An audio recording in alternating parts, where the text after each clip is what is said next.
안녕하세요. "어떤 일로 연락 주셨을까요?"에 대한 변협 등록 가사법 형사법 전문 변호사 지재훈 변호사입니다.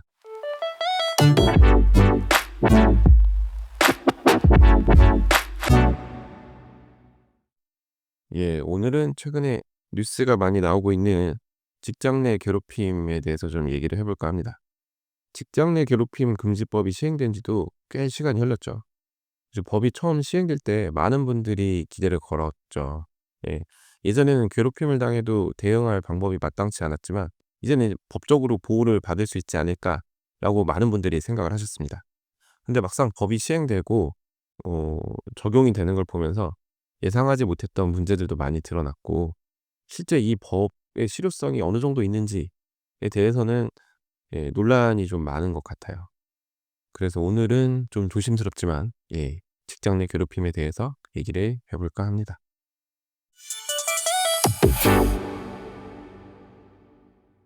이제 많은 분들이 직장 내 괴롭힘을 경험한다고 말씀을 하세요. 이 직장에서 서로 사람들끼리 같이 일하는 게 쉽지는 않죠. 이제 서로 부딪히고 상사가 부하를 혼내고 모든 이런 것들이 직장 내 괴롭힘에 해당하는 것은 아닙니다. 뭐 우리가 얘기하는 괴롭힘으로 볼 수는 있겠죠. 근데 인제 이 직장 내 괴롭힘 금지법에서 하지 말라고 하는 그 직장 내 괴롭힘에 해당하진 않는다는 거예요. 법적으로 직장 내 괴롭힘이 인정되려면 몇 가지 중요한 조건이 필요합니다. 예. 첫 번째로 가해자가 직장 내에서 우월한 지위에 있어야 합니다. 그러니까 이 우월한 지위라는 거는 단순히 그 직급을 얘기하는 거일 수도 있고, 아니면은 관계에 있어서의 우위를 의미하기도 하는데요. 그러니까 상사와 부하 직원의 관계, 혹은 조직 내에서 상대적으로 힘이 센 사람이 약자를 괴롭히는 경우도 여기에 포함됩니다. 하지만 단순한 동료 간의 갈등이라면 직장 내 괴롭힘으로 인정받기가 조금 어렵겠죠. 이제 두 번째로 업무상 적정 범위를 넘어선 행위여야 합니다. 그러니까 모든 업무 지시가 당연히 괴롭힘이 될 수는 없겠죠. 뭐 상사가 부하 직원한테 "이번 건은 좀 꼼꼼하게 검토를 했으면 좋겠다."라고 얘기한 게 이건 업무 지시지 괴롭힘이 아닐 겁니다. 이제 다만 표현하는 방식이 조금 심하면 이게 문제가 될 수 있겠죠. 뭐 "너는 이걸 왜 이렇게밖에 못하냐. 수준 떨어진다."에 더해서 욕설 뭐 이런 거를 하는 경우, 예, 이런 모욕적인 표현을 반복적으로 사용한다면 이거는 정당한 업무 지시를 넘어서 괴롭힘으로 볼 수 있을 것입니다. 그리고 인제 이러한 걸로 피해자가 신체적, 정신적 고통을 겪고 근무 환경이 악화되어야 합니다.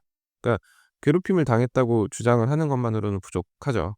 그래서 정신적 스트레스를 받아서 병원 진료를 받았다거나, 근데 뭐 대부분의 분들이 뭐 이런 괴롭힘을 당하시는 경우에 병원 진료를 받으시는 게 일반적이기 때문에 뭐 병원에서 진단서 하나 있다고 해서 '직장 내 괴롭힘이 무조건 인정된다.'라고 보기는 어려울 겁니다. 그러니까 이거는 거의 기본으로 깔고 간다고 보셔야 되고, 여기에 더해서 근무 환경이 악화되었다는 점에 대해서 좀 입증을 할 수 있어야 돼요. 정상적인 업무 수행이 어려울 정도의 압박을 받았다는 사실이 입증이 되어야 하는 것이죠. 이렇게 직장 내 괴롭힘이라는 개념을 법적으로 정해 놓은 것은 얼마 되지 않았지만, 뭐 예전부터 그 직장 문화 속에서 위계 질서를 이용한 부당한 요구는 존재해 왔죠. 이 에피소드를 준비하다 보니까 생각이 났던 게 정말 옛날 이젠 진짜 옛날 일본 드라마 러브 제너레이션 생각이 났어요. 여기서 키무타쿠가 맡은 캐릭터가 기무라 타쿠야가 맡은 그 캐릭터가 상사로부터 머리 자르라는 요구를 받는 장면이 있는데, 이것도 뭐 직장 내 괴롭힘이라는 맥락에서 볼 수 있죠. 이 드라마가 나왔을 당시, 그리고 제가 이 드라마를 봤을 때도 뭐 직장 내 괴롭힘이라는 단어 자체도 사실은 없었고, 그냥 인제 드라마적 연출이라고 생각을 하고 이거를 봤지만, 이제 2025 년의 현실에서 이 드라마를 보면 '저거 저래도 되는 거야.'라고 생각을 할 수도 있을 겁니다. 단순히 그 상사의 애정이나 낭만으로 포장이 되지 않을 수도 있는 것이죠. 예, 뭐 그러면은 이 사례를 법적으로 한번 판단을 해 볼까요? 그러니까 인제 머리를 좀 길게 기르고 다니는 직원이 있는데 상사가 머리를 자르라고 시키는 거죠. 일단 업무상 필요성이 있었는가를 한번 따져 봐야겠죠. 특정 직무에서 깔끔한 외모가 필수적이라면 어느 정도의 복장이나 스타일에 대한 규정은 허용될 수도 있습니다. 그러니까 뭔가 진짜 깔끔한 용모를 단정한 용모를 유지해야 되는 직업이라고 하면 그건 당연히 어느 정도 규정을 줄 수 있는 거죠. 하지만 이게 뭐 업무 수행과 직접적인 관련이 없고 거의 직원의 인격권을 침해하는 방식이라면 문제가 될 수 있습니다. 그러니까 이게 복장 규정, 그러니까 회사의 필요에 의한 복장 규정이 아니라 정말 상사 개인적으로 부하 직원에게 외모를 바꾸라는 요구나 외모에 대한 지적을 하면 이거는 인제 업무상 필요를 넘어선 부당한 지시로 해석될 가능성이 크겠습니다. 그리고 더 나아가 이런 요구가 우월한 지위를 이용한 반복적이거나 강압적인 요구로 이어진다면 뭐 직장 내 괴롭힘으로 볼 여지가 충분하겠죠. 그러니까 머리 자르라고 한 게 그냥 한 번의 농담 수준이었다면 괴롭힘으로 보기 어렵겠지만 볼 때마다 막 얘기를 하거나 반복적으로 강요를 하고 이제 이를 따르지 않은 것에 대해서 뭔가 불이익을 준다면 문제가 달라집니다. 그러니까 직장 내 괴롭힘은 단순한 불쾌감을 넘어서 정신적인 압박과 근무 환경의 악화를 초래해야 법적으로 인정될 수 있기 때문입니다. 예. 그래서 그 드라마 속의 장면을 지금 현실에 적용을 시켜서 이게 직장 내 괴롭힘에 해당이 되는지 한번 따져 보면 예 뭐 장발의 직원한테 남자 직원한테 단정하게 머리를 자르라고 하는 게 뭐 직장 내 괴롭힘에 해당되기는 좀 어려울 것 같아요. 그런데 이게 인제 머리를 자르라고 하는 대상이 기무라 토쿠야라고 한다면 예 이분이 머리가 길든 짧든 뭐 무슨 문제가 있겠습니까? 이분은 머리가 길어도 단정하고 짧아도 단정하고 뭐 그냥 보기 좋을 거잖아요. 그러니까 이분한테 하는 것은 '직장 내 괴롭힘에 해당될 여지가 있지 않을까.' 예 저 개인적으로 그냥 이렇게 생각을 해 봅니다.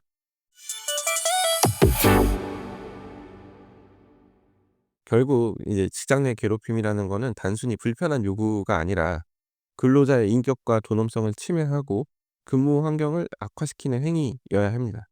예 이렇게 시대가 변하면서 예전 드라마의 한 장면도 이렇게 다르게 해석될 수 있다는 거 아니면은 아무런 문제의식을 가지지 못했던 장면에 대해서 갑자기 새롭게 문제의식을 가지게 된다는 점. 예 조금 세상이 많이 변하고 있다는 생각은 들어요. 저조차도 많이 변하고 있다는 얘기겠죠. 자 그렇다면 직장 내 괴롭힘을 신고했을 때 가해자는 형사처벌을 받을 수 있을까요? 예 여기서 중요한 점이 하나 있는데요.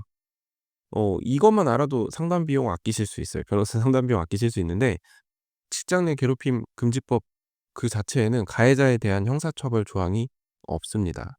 그러니까 누가 직장 내 괴롭힘을 했다고 해서 곧바로 직장 내 괴롭힘을 이유로 경찰이 개입하거나 뭐 형사처벌 받는 일이 없다는 얘기예요. 하지만 이제 가해자의 행위가 형법상 범죄에 해당하는 경우에는 얘기가 달라집니다. 뭐 상사가 부하 직원에게 남들이 다 보는 앞에서 욕설을 퍼부었다면 모욕죄가 적용될 수 있고 뭐 남들이 보는 앞에서 파일로 내려쳤다든지 뭐 여러 가지 행위를 하는 경우에는 폭행죄도 문제될 수 있고요. 뭐 이 이외에도 강요죄, 협박죄 뭐 여러 가지가 문제될 여지가 있습니다. 그런데 이 형사 고소를 하실 생각을 못 하시고 직장 내 괴롭힘 금지라는 얘기를 어디선가 뭐 뉴스나 여기저기서 들으시고 이 법을 통해서 해결하시려고 하는 분들이 많은데요. 예 이 법을 통해서 실질적인 해결을 하기는 조금 어렵습니다. 차라리 형사 고소하시는 게 빠르고 정확해요. 어차피 직장 내 괴롭힘으로 신고해도 1 차적으로 사업주한테 조사할 권한이나 이런 게 있기 때문에 이제 차라리 증거를 모아서 "형사 고소를 하시는 게 좋다." 이런 말씀 드립니다. 근데 인제 이 증거를 수집하는 과정에서 무리수를 두시면 안 돼요. 이거는 또 다음에 말씀드릴 기회가 있으면 좋겠는데 그러니까 있는 증거를 가지고 형사 고소가 가능한지에 대해서 먼저 고민해 보시는 게 낫습니다. 이제 직장 내 괴롭힘을 인정받으려는 이유는 사실 그 이후에 가해자를 상대로 민사상 뭐 위자료 청구를 하기 위함이에요. 그러니까 형사 고소까지는 쪼끔 부담스럽고 이제 어떻게 진정을 노동청이나 이런 데 진정을 제기해서 직장 내 괴롭힘을 인정을 받으면 이제 이거에 대해서 이 자료를 가지고 가해자를 상대로 위자료 청구 소송을 제기하는 것이죠. 물론 이제 법원에다가 아예 직장 내 괴롭힘 해당되는지 여부부터 판단해 달라. 그러니까 이제 본인이 가지고 있는 증거를 바탕으로 위자료 청구 소송을 하면서 "이 사람들이 한 행동이 직장 내 괴롭힘에 해당한다. 그러니까 나는 위자료를 청구한다." 이렇게 소송을 제기하실 수는 있겠습니다. 네 하지만 인제 애초에 직장 내 괴롭힘 인정을 받고 위자료 청구를 하는 것과 이제 법원에다가 직장 내 괴롭힘 여부부터 판단을 해 달라고 가져오는 것은 조금 차이가 있겠죠. 당연히 가해자에게도 반박할 여지를 많이 주게 될 거고요. 그래서 이게 좀 쉽지는 않아요. 예. 실제로 직장 내 괴롭힘으로 인정받는 것조차도 쉽지가 않고 인정 안 받고 곧바로 민사소송 제기하기도 쉽지가 않고 좀 어려운 문제입니다.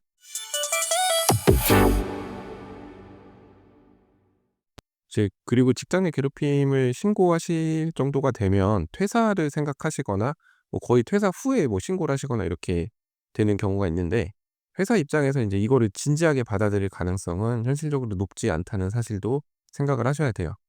그러니까 인제 회사 입장에서는 잘못했다가 회사도 책임을 지게 될 수가 있고, 그리고 어차피 퇴사한 사람이잖아요. 그러니까 그 원칙적으로 직장 내 괴롭힘 금지법의 취지는 지금 근무하고 있는 재직 중인 직원의 근무 환경을 보호하는 것인데, 이제 와서 예전에 그 있었던 일에 대한 잘잘못을 따지는 게 회사 입장에서는 무슨 의미가 있는지 생각을 하게 될 수 있는 거죠.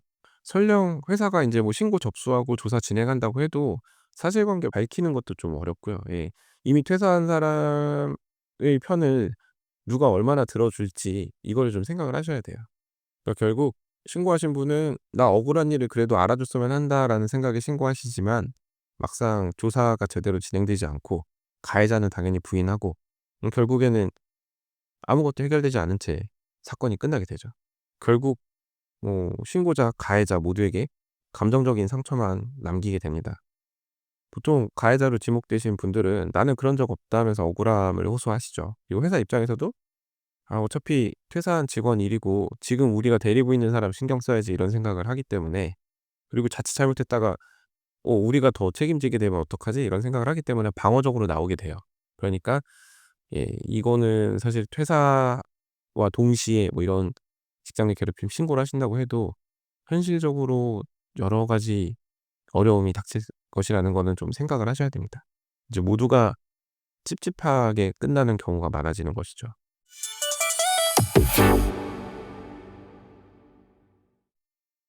그럼 여기까지 들으신 분들은 '그럼 어쩌라는 거냐.'라고 생각하실 수 있을 것 같아요. 근데 저는 개인적으로는 형사 고소하는 걸 더 권해 드려요. 형사 고소할 정도가 되지 않으면 그냥 깔끔하게 포기하시는 편이 낫습니다. 이거를 뭐 지나간 일을 가지고 신고를 한다고 해서 가해자가 개과천선한다든지, 아니면은 진짜 뭐 드라마에서 보는 것처럼 정의가 구현된다든지 이럴 가능성은 높지 않아요. 본인만 힘드시고 나중에 돌아보면 이 사건에 대해서 신경 쓰고 있는 건 본인 혼자밖에 없다는 사실을 깨달으실 수 있어요. 그러니까 나중에 더 '내가 왜 이랬을까? 왜 이거를 붙잡고 늘어지고 있었을까?'라고 생각하시지 말고 그냥 형사 고소되는지만 깔끔하게 따져 보시고, 이 정도가 아니라고 한다면 그냥 잊어버리시는 걸 권해 드려요. 예. 이제 뭐 나중에 제도가 어떻게 잘 바뀔지 모르겠습니다만 지금의 제도 하에서는 형사 고소가 되는지 검토해 보시는 게 최선이에요. 그리고 의외로 실제로 상담을 해 보면 형사 고소해도 될 법한 사건들이 많아요. 예. 근데 형사 고소라는 거를 생각을 못 하시고 직장 내 괴롭힘으로 뭔가 있다고 하니까 그거만 자꾸 매몰돼 가지고 생각을 하시는데, 아닙니다. 그냥 형사 고소로 바로 가시는 게 나은 경우가 많아요. 그러니까 이제 오늘 내용 바탕으로 한번 잘 판단을 해 보셨으면 좋겠습니다. 자, 오늘 제가 준비한 얘기는 여기까지이고요. 오늘도 끝까지 들어 주셔서 감사합니다. 자, 다음 에피소드에서는 더 흥미롭고 유익하고 현실적인 그런 법률 이야기로 찾아뵙도록 하겠습니다.